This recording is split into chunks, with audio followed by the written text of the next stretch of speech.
25వ వచనాన్ని మరి చదువుకుందాం. నీ దేవుడైన యెహోవాని సేవింపవలెను, అప్పుడు ఆయన నీ ఆహారమును నీ పానమును దీవించును.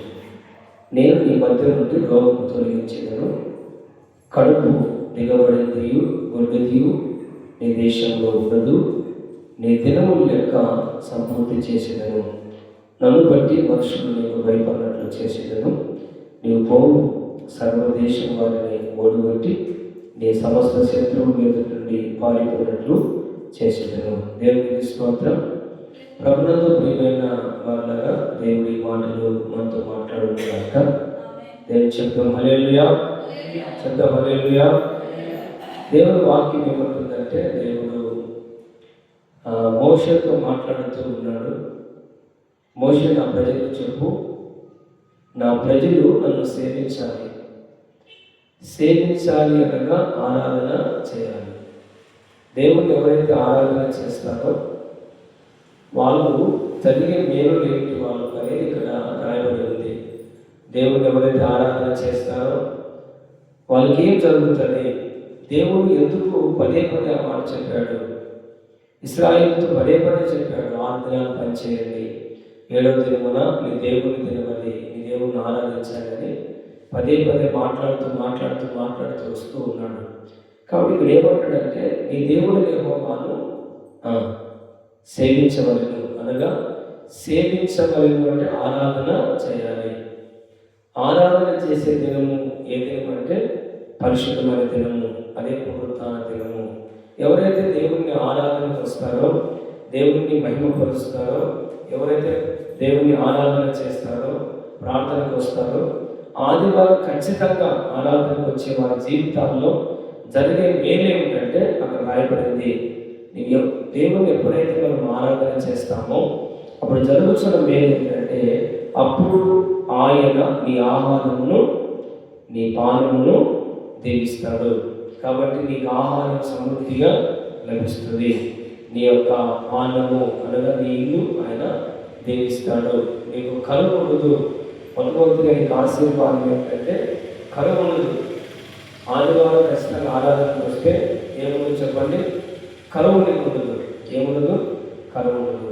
కాబట్టి నీ యొక్క ఇంటిలో ఎప్పుడు కూడా మరి ధాన్యము సమృద్ధిగా ఉంటుంది.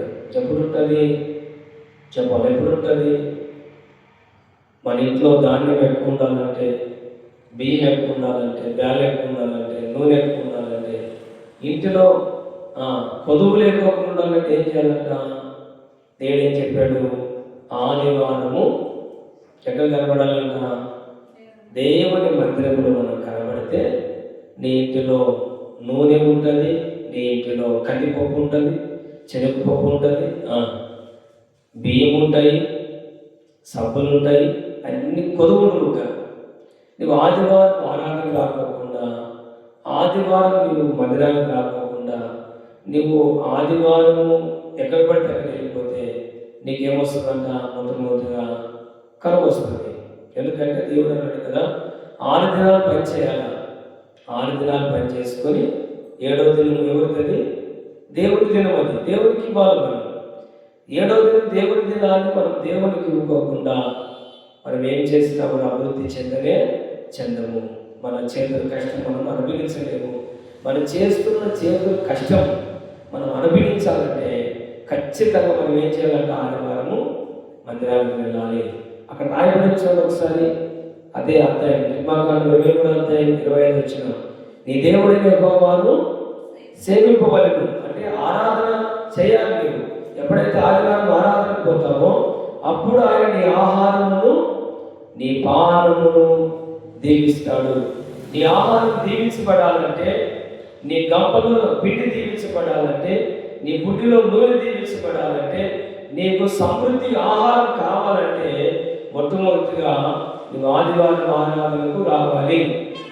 ఆదివారం ఆరాధనకు వచ్చినప్పుడు నీ ఆహారం దీవించబడుతుంది. తర్వాత ఏమంటాడు కింద వచ్చిన, నేను నీ మధ్య నుండి రోగము తొలగిస్తాను. ఏం తొలగిస్తాడంట చెప్పాలి? ఏం తొలగిస్తాడంట?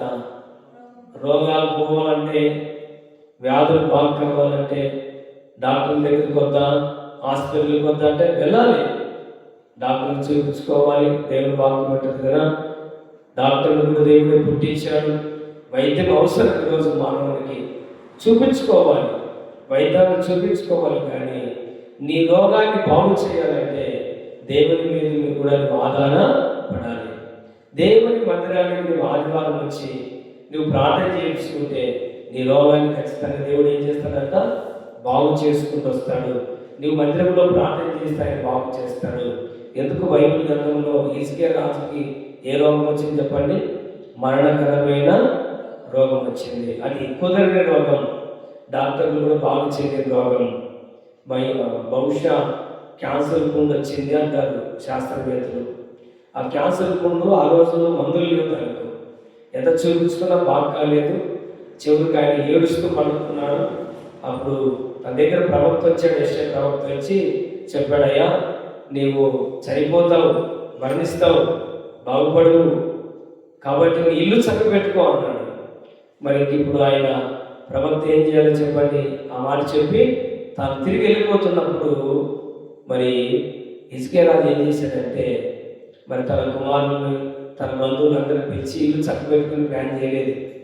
ఇల్లు చక్కబెట్టుకుని హృదయాన్ని చక్కబెట్టుకో అన్నాడు. హృదయం గురించి ఆలోచించి వెంటనే ప్రార్థన చేస్తున్నాడు. తాను ప్రవక్త చెప్పాడు, వెళ్ళిపోయాడు. వెళ్ళిపోతూ ఉండగా ఈయన వెంటనే మరి గోడతో తన ముఖాన్ని తిప్పుకొని ఏడుస్తూ ప్రార్థన చేశాడు, కన్నీళ్లు కార్చాడు. ఏడుస్తూ ఏం చేశాడంటే, ప్రభువా నన్ను జ్ఞాపకం తెచ్చుకునైనా నా పాపాన్ని క్షమించు, నేను ఎట్లా నడుచుకున్నాను నీ సన్నిధిలో నాకు జ్ఞాపకం తెచ్చుకో ప్రభువా, నాకు అవకాశం ఉంది ప్రభువా అని చెప్పేసి ఏడుస్తూ ప్రార్థన చేస్తున్నప్పుడు ఇంకా ప్రవక్త ఆ రాజు ఇల్లు దాటలేదు, కానీ దేవుడు మాట్లాడుతున్నాడు ప్రవక్తతో. మళ్ళీ ఇంటికి తిరిగి వెళ్ళి మరి రాజుతో మాట్లాడు. ఏమని? నీ కన్నీళ్ళు విడుచుదా దేవుడు చూశాడు, నీ వేడుచున్న దేవుడు చూశాడు, కాబట్టి ఇంకా 15 సంవత్సరాల ఆశ నీకు దేవుడు ఇస్తున్నాడు. హల్లెలూయా. కాబట్టి ప్రవక్త ఎందుకు వచ్చాడు చెప్పాడు, వెళ్ళి అయ్యా నీవు కన్నీళ్ళు కాచుదా దేవుడు చూశాడు, 15 సంవత్సరాల ఆశ నీకు ఇస్తాడంట దేవుడు అంటే. అప్పుడు ఈయన అన్నాడు, గుర్తేమిటి? ఇదిగో నీ గోడ కళ్యాణం మళ్ళా ఎనికెళ్ళి 7 అడుగులు మళ్ళా ముందుకి వస్తుంది. అప్పుడు హిజ్కియా అంటాడు, నేను నా దేవుని మందిరానికి వెళ్ళి ఆయన ఆరాధిస్తాను, గడిత పడుకుంటుందా అంటే ఎంత ఆసక్తి ఆయనకి మందిరానికి వెళ్ళాలి. కొంతమంది రోగం బాగైతే మందిరానికి రాదు, రోగం ఉన్నప్పుడు మందిరంలో ఉంటారు, కానీ బాగైన తర్వాత దేవుడు మర్చిపోతారు. అట్లా ఉండకూడదు. కాబట్టి మనం ఆదివారం మందిరానికి రావడం వల్ల మన రోగాలు కూడా దేవుడు ఏం చేస్తాడంట, బాగు చేస్తాడని దేవుడు వాక్యం అవుతుంది. తర్వాత కింద వచ్చిన చూడండి 26 వచ్చిన, కడుపు దిగబడి గొడ్డతీయు నీ దేశంలో ఉండనే ఉండదు. నువ్వు ఆదివారం మందిరానికి వచ్చి దేవుడు నిజంగా ఆరాధిస్తే, మన సారి ప్రభుని ఆరాధిస్తే గర్భ సంతానం లేని వారు కూడా ఏమి ఇస్తాడంటే దేవుడు గర్భఫలం ఇస్తాడంట. బైబిల్ గ్రంథం చెప్తుంది, గర్భఫలం యెహోవాయిచ్చు బహుమానం అని రాయబడింది, కుమారులు ఆయన ఇచ్చే స్వాస్థ్యం అని రాయబడింది. కాబట్టి గర్భసంతానం లేకుండా చాలా మంది బాధపడుతుంటారు, ఎన్నో హాస్పిటల్ తిరుగుతుంటారు, ఎన్నో డాక్టర్లు సంప్రదిస్తుంటారు, కానీ మందిరానికి మాత్రం ఆదివారము రాదు.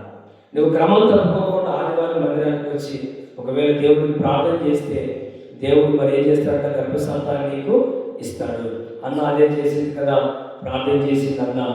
దేవుడి మందిరానికి వచ్చినప్పుడు అంతా కూడా మరి ప్రార్థన చేస్తుంది, కన్నీళ్లు కారుస్తుంది, అడుగుతుంది, ప్రభువా నా గర్భసంతానం ఏదైనా నేను గొడ్డదానిగా ఉన్నాను, నా ఇంటిలో అందరూ నన్ను అసహించుకుంటున్నారు, భర్త అయితే ప్రేమిస్తున్నాడు కానీ తోడుకోవడం ఆశ్రయించుకుంటుంది, అత్తమామ ఆశ్రయించుకుంటున్నారు, బంధువులు ఆశ్రయించుకుంటున్నారు, గొడ్డది అంటున్నారు, ప్రభువా ఎలాగైనా నాకు సంతానం కావాలి ప్రభు అని ఎంతగానో దేవుని మందిరానికి వచ్చి ఎంతగానో ఏడుస్తూ ప్రార్థన చేస్తూ చేస్తూ చేస్తూ కన్నీళ్లు కారుస్తుంది. ఆ కన్నీటి ప్రార్థన మరి భర్త నేను అన్నాడు, ఇదిగో నీకు 7 మంది కుమారుల మధ్యనే శ్రేష్టమైన వాడిని కాదా, నేనుంటే చాలా నీకు అని చెప్పేసి ఎంత ఓదార్చినా ఆమె ఓదార్చబడలేదు. దేవుని మందిరానికి వచ్చి ఒక స్తంభం దగ్గర నిలబడి మోకాళ్ళ నుంచి ఏడుస్తూ ప్రార్థన చేస్తూనే ఉంది. ఆ దైవజనుడు చూసి అన్నాడు, ఎందుకమ్మా ఇలా ఏదైనా ఈమె మద్యం తాగొచ్చిందేమో అనుకున్నాడేమో కానీ అన్నాడు. అడిగితే ఆమె నేను మద్యమేం తాగలేదు, కన్నీళ్లు కాల్చుతూ ప్రార్థన చేస్తున్నా. దేనికోసం ప్రార్థన చేస్తున్నా తెలిసిన, నాకు సంతానం లేదు, నా తోడుకోడలు నన్ను అవమానపరుస్తుంది, నా ఆడపిల్లలు నన్ను అవమానపరుస్తున్నారు, మా ఇంటి బంధువులందరూ అవమానపరుస్తున్నారు, గొడ్డదానం అంటున్నారు, తిడుతున్నారు, బాధ పెడుతున్నారు. ఈ మాటలకు తట్టుకోలేకపోతున్నా, చనిపోదాం అనుకుంటున్నా. కానీ దేవుని మందిరానికి వచ్చి ప్రార్థన చేస్తున్నా. అవకాశం దేవుడు ఇస్తాడేమో, నాకు అవకాశం దేవుడు ఇస్తాడేమో అని వేడుకుంటున్నానయ్యా అని చెప్పేసి ప్రార్థన చేస్తుంటే దైవజనుడు చెప్పినప్పుడు దైవజనుడు అన్నాడు, ప్రార్థన చేశాడు. దైవజనుడు కూడా, అమ్మ మళ్ళా సంవత్సరానికి దేవుడు నీకు మరి చక్కటి యొక్క గర్భ సంతానం ఇస్తాడు, నీవు కోరుకున్నట్లుగానే నీకు సంతానం ఇస్తాడు. నీవేమని ప్రార్థన చేసావు, కుమారుడు కావాలని ప్రార్థన చేశావు కదా, దేవుడు అది ఇవులు కాదని ఆ దైవజనుడు ప్రార్థన చేసి పంపించేశాడు. మళ్ళా సంవత్సరానికి వచ్చింది. ఆ బాలుని తీసుకొని దేవుని మందిరంలో సమర్పించి, పాస్టర్ గారు ఇదిగో నువ్వు ఆ రోజు ప్రార్థన చేశావు కదా, నేను ప్రార్థన చేశాను కదా, ఇదిగో దేవుడు నా కుమారుడు ఇచ్చాడు, ఈ కుమారుడు ఈ యొక్క సేవ చేస్తాడని సమయంలో దేవునికి సమర్పించుకుంది. హల్లెలూయా. కాబట్టి దేవుని మందిరంలో వచ్చి సంతానం లేని వారు ప్రార్థన చేస్తే దేవుడు ఏం చేస్తాడు, సంతానం ఇస్తాడు. రాహేలు గురించి కూడా మనం చూస్తాం. రాహేలు కూడా సంతానం లేనప్పుడు ఎంతో ఏడ్చి దేవుని సన్నిధిలో మొరపెట్టినప్పుడు దేవుడు రాహేలును ఆలకించి ఆమె గర్భ సంతానం ఇచ్చాడని రాయబడింది. కాబట్టి దేవుని మందిరం మనకు ఆరోగ్యం కలిగిస్తుంది, దేవుని మందిరం మనకు ఆహారం ఇస్తుంది మొదటిగా, రెండవది ఆరోగ్యం ఇస్తుంది, మూడవది గర్భ సంతానము దేవుడు దయచేస్తాడు. మరి కింద వచ్చిన చూడండి, ఒకసారి కింద వచ్చిన చూడండి, నీ దినములు లెక్క సంపూర్తి చేసేదను, అట్టి నన్ను బట్టి మనుషులు నీకు భయపడినట్లు చేసేదను. దేవుడు వాక్యం ఉంటుంది, మరి నీ దినాలని సంపూర్ణంగా నేను చేస్తాను. భక్తుడైన దావీదు అంటాడు, నా దినములన్నీ నీ గ్రంథములో లిఖితమైన ప్రభువా. చూడండి, మరి ఏం చెప్పండి, మొదటి ఏం చెప్పండి, దేవుని ఆరాధన చేస్తే, ఆదివారం ఆరాధనకు వస్తే మరి మనకు కలిగే ఆశీర్వాదాలు చెప్పండి. ఫస్ట్ ఏం చెప్పండి, మనకు ఆహారం సమృద్ధిగా దేవుడు దయచేస్తాడు. నీ ఇంటిలో ఆహారం కొరత ఉండనే ఉండదు, ఏ కొరత ఉండదు. రెండోది ఏం చెప్పండి, మనం దేవుడి మందిరంలో వచ్చి ఆదివారం ప్రార్థన చేస్తే ఏం పోతాయి, మనకి రోగాలు పోతాయి. మూడోది ఏం చెప్పండి, సంతానం లేని వారు, పిల్లలు మాట వినకపోతే ఎక్కడ కావాలా, మందిరానికి రావాలి. దేవుడు ప్రార్థన చేస్తే దేవుడు ఏం చేస్తాడు, గర్భ సంతానం ఇస్తాడు. మరి పిల్లలను సరి చేస్తాడు, మన పిల్లలను బాగు చేస్తాడు. ఆయన దేవుని మందిరానికి వచ్చి ప్రార్థన చేస్తే సంతానం ఇస్తాడు, పిల్లలను సరైన మార్గంలో నడిపిస్తాడు. ఎవరు దేని చేత తమ నడుతులు శుద్ధిపరచుకుంటారంటే దేవుని వాక్యాన్ని బట్టి కదా అని దేవుని వాక్యం ఉంటుంది. మరి నాలుగోది ఏం చెప్పండి, ఏమి, నీ దినములు సంపూర్తిగా నీవు అనుభవిస్తావు. హల్లెలూయా. భక్తుడు అంటాడు, దేవా నా దినముల మధ్యలో నన్ను కొనుక్కోకు ప్రభువా, ఇదిగో నా దినములు నాకు సంపూర్తి కావాలి. దావీదు అంటాడు, దేవా నేను నా పిల్లలను చూసే భాగ్యమే ప్రభువా. కాబట్టి దేవుని మందిరాన్ని ప్రేమించే వాళ్ళు, దేవుని సన్నిధికి వచ్చే వాళ్ళకి ఈ 4 ఆశీర్వాదాలు ఉన్నాయి. మరి కింద వచ్చిన వాళ్ళు కూడా మరి ఇంకా అనేకమైన ఆశీర్వాదాలు ఉన్నాయి. మరి మనుషులు నీకు భయపడేటట్లుగా ఆయన చేస్తాడంట. నువ్వు దేవునికి భయపడితే మనుషులు నీకు భయపడతారు. నువ్వు దేవుడిని సేవిస్తే మరి నిన్ను దేవుడు ఆశీర్వదిస్తాడు. కాబట్టి ఈ యొక్క 4 విషయాలు రాత్రి మనము మరి దేవుని సన్నిధిలో జ్ఞాపకం తెలుసుకుందాం. దేవుని మందిరాన్ని ప్రేమిస్తే, దేవుని మందిరానికి వస్తే, ఆరాధనకు వస్తే జరుగుతున్న ఆశీర్వాదాలు ఏంటంటే, దేవుని మందిరం పోగొట్టుకుంటే చూడండి ఇవన్నీ పోగొట్టుకుంటాం. ఆదివారం మందిరాన్ని రాకపోతే ఇవన్నీ మనకు దూరం అయిపోతాయి. దేవుని నమ్ముకున్నామని మనం అని చెబుతున్నారు, కానీ ఆదివారం మందిరానికి రాకపోతే నువ్వు నష్టపోతావు. ఆదివారం మందిరానికి రాకపోతే నీవు మరి ఆశీర్వాదాలు పోగొట్టుకుంటావు. కాబట్టి మరి దేవుని సన్నిధికి వద్దాం. దేవుని నమ్ముకున్న ప్రతి ఒక్కరు కూడా దేవుని మందిరానికి వెళ్ళాలి. ఖచ్చితంగా దేవుని మందిరానికి వెళ్ళినప్పుడే నువ్వు దీవించబడతావు, ఆశీర్వదింపబడతావు. కాబట్టి మొట్టమొదటిగా దేవుని మందిరానికి వస్తే మనకు ఆహారం సమృద్ధిగా దొరుకుతుంది. రెండవది రోగం తొలగిపోతుంది. మూడవది నీ సంతానం తీర్చిపడుతుంది, సంతానం లేని సంతానం కలుగుతుంది. నాలుగవది ఏంటంటే నీ దినములు కూడా ఆయన ఏం చేస్తాడు, నీ దినాలు నీవు అనుభవించినట్లుగా చేస్తాడు. దీర్ఘాయువు నీకు దయచేసి దేవుడు నేను నీ కుటుంబాన్ని ఆశీర్వదిస్తాడు. కాబట్టి ఈ రాత్రి వేళ సమయంలో ఈ మాటలు వింటున్న నీ జీవితంలో దేవుని మందిరం పోగొట్టుకోవద్దు, దేవుని సన్నిధి పోగొట్టుకోవద్దు, ఆరాధన మిస్ కావద్దు. ఎన్ని పనులున్నా ఆదివారం ఆరాధనకు వచ్చేది మనము ఖచ్చితంగా ఎక్కడున్నా కూడా ఆదివారం దేవుని మందిరానికి వెళ్దాం, దేవుని ఆరాధిద్దాం, దేవుని సమయాన్ని దేవునికి ఇద్దాం.